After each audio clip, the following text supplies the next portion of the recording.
To get a shield in Fortnite on the PS5, you first need to understand the importance of shields in the game.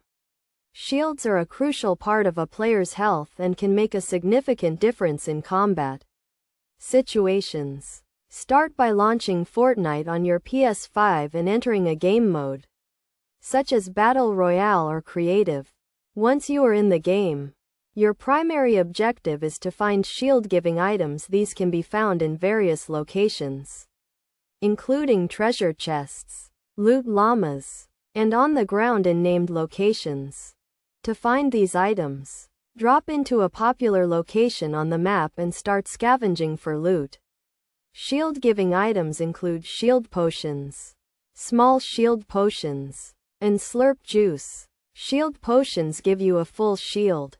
Small shield potions give you half a shield, and slurp juice gives you a combination of health and shield over time. When you find a shield-giving item, pick it up by pressing the interact button. Once you have the item in your inventory, you can use it by selecting it and pressing the use button. The item will be consumed and your shield will be restored. It is essential to use your shield wisely, as it can be a game changer in combat situations. Try to use your shield when you are low on health or when you are about to engage in a fight. You can also use your shield to rotate to a new location or to reposition yourself in a fight.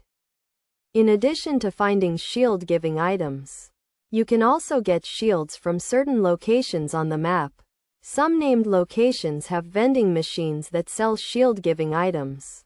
And you can also find shields in hidden locations such as underground bunkers.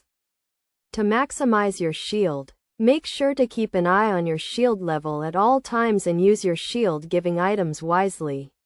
You can also build and edit to create a safe location to heal and restore your shield. By following these steps and tips, you can get a shield in Fortnite on the PS5 and improve your chances of winning the game.